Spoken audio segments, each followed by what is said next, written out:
What's up, Wild Fam? Thank y'all for tuning in. If you haven't already, hit the subscribe button, hit the thumbs up, turn on post notifications so you can know when I post videos like this and other ones. So as you guys can tell by the title, today is going to be an entrepreneur like video. I just started my business recently. It is a body care body care brand, and it's called Skindulgent. You guys can follow me on Instagram and like me on Facebook at Skindulgent Official. You can follow it on my personal pages as well and things like that. So yeah. So in today's video, I'm going to be showing you guys how I make one of my whipped body butters. This one is going to be sweet cherry almond scented. It's going to be a part of a set. The set comes with a body scrub, a body butter, and a soap bar. Mostly all sets by Skindulgent will come with those three: the bar, the scrub, and the butter. Some, it may differentiate, but for the most part, that's what they all come with.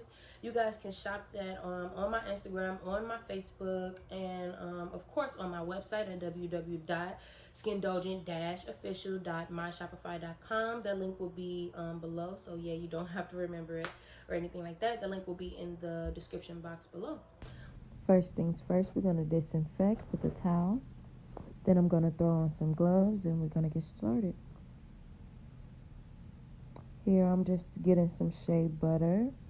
We're going to take about 8 ounces of the shea butter. Then I'm using some raw mango butter. And the same, about 8 ounces.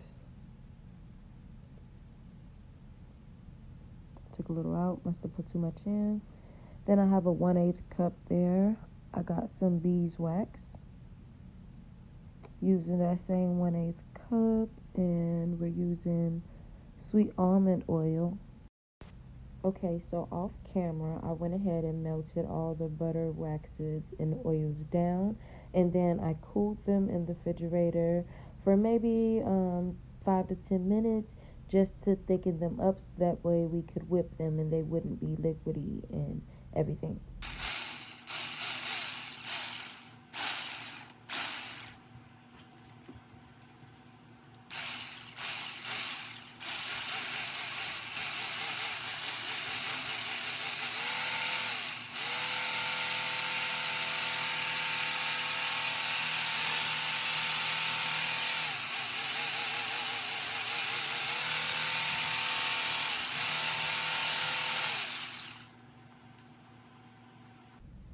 So at this point, I had realized that it was still way too liquidy for me to whip. I needed it to thicken up more, so I had to let it cool off just a little while longer.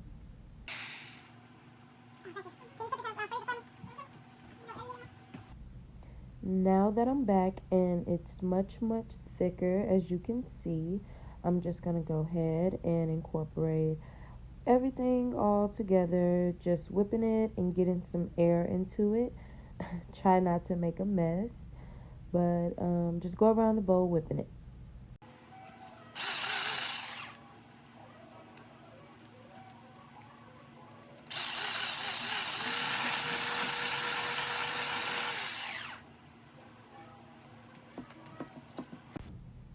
I noticed there were harder sections of the butter that I had not was able to whip yet, so you got to make sure that you scrape the bowl in the bottom just to get everything incorporated and evenly whipped.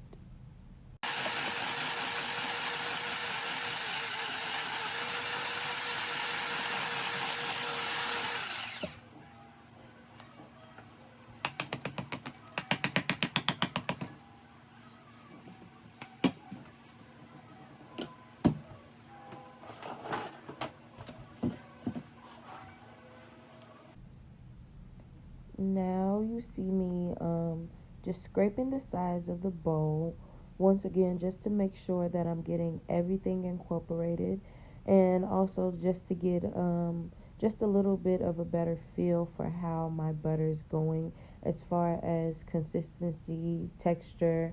I want to feel and make sure everything feels the same.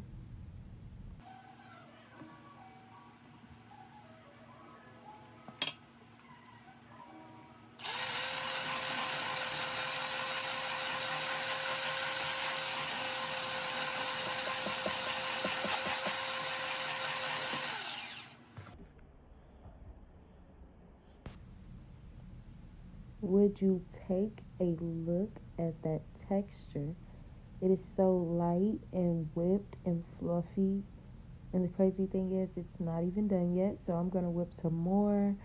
But this is just beautiful.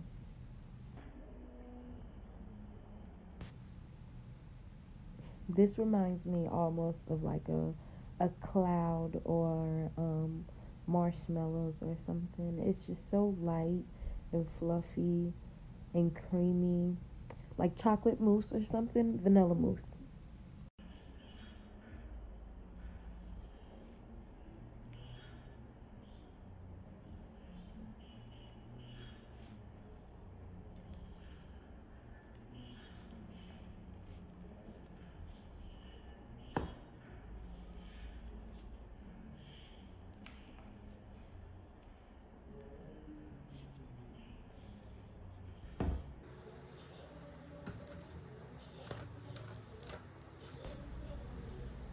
Okay, so now as I was about to begin to whip again, I noticed that there was drift and uneven consistencies with texture throughout the butter. So I went ahead and decided to separate it. That way I could just get a better, accurate whip throughout the whole entire batch.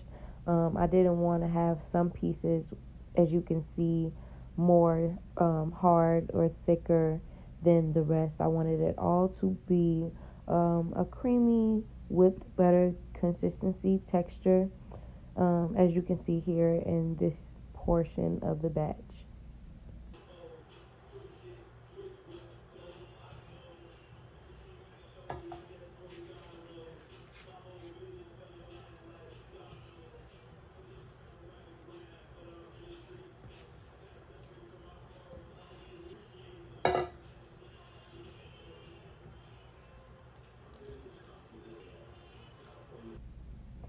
Now that I have separated the two different consistencies, I'm going to go ahead and whip the harder portion and just make it the same as the previous batch or previous portion, and just make it the same consistency and texture. So, yeah, here we go.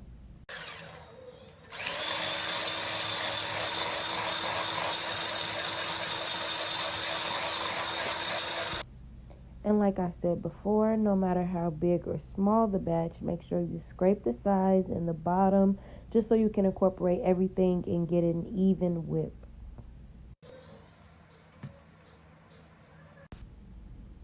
Once I felt like both portions were equal in consistency, I went ahead and combined them.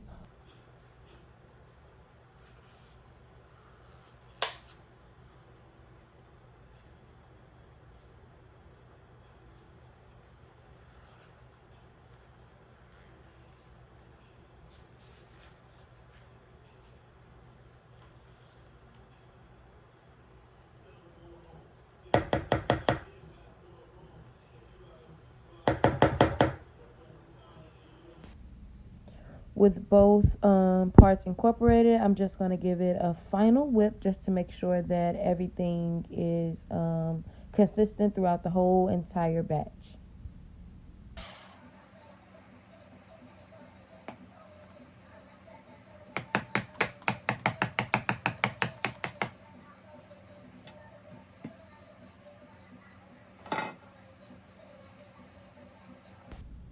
Now I'm going in with my wild cherry fragrance oil, making a complete mess, clearly.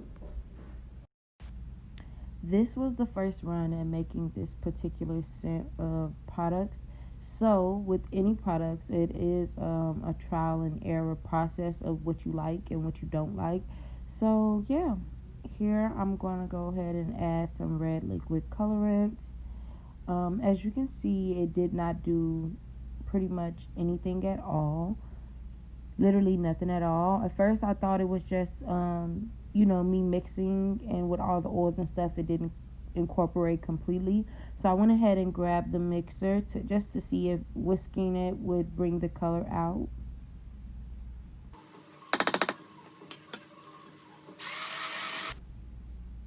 and as you can see, it did not.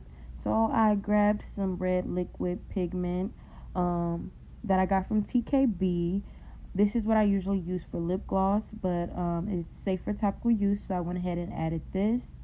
A little did nothing, so I added more. And now I'm finally starting to see some color, which made me a little happy. So yeah.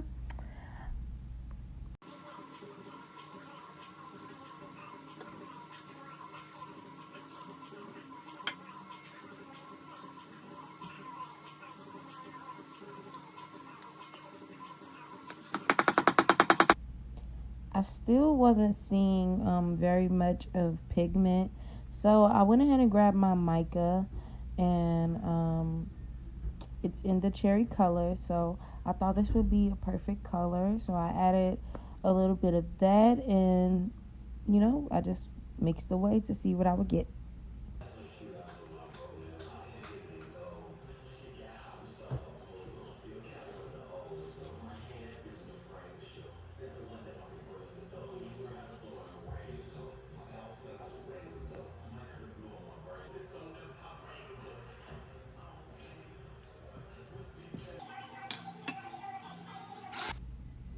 The powder mica had actually turned the butter a light pastel pink color. I was liking it.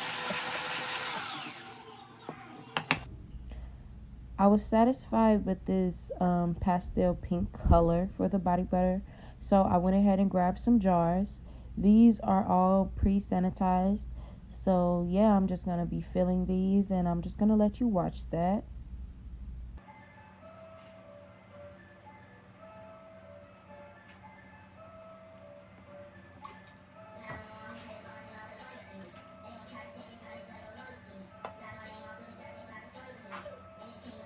Bless you.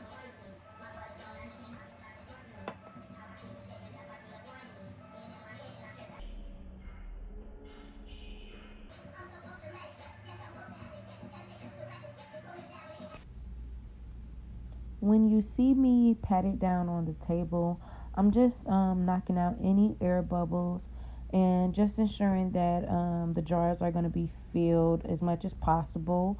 That way, if there's any space left when I knock the air pockets out, I can just go back and fill the top off.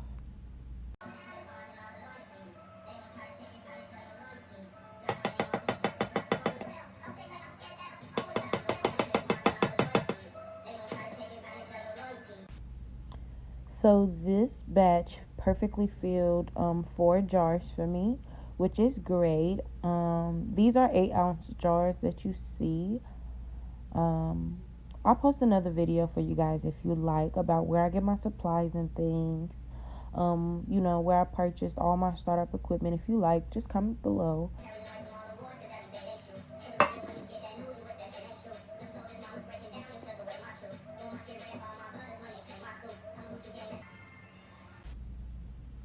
Now I'm just going to go ahead and wipe around the edge of the container, the rim, and just cleaning it. That way when I put the top on, everything will be sealed and airtight. And I wouldn't have no problems. So here I am, just screwing on the tops.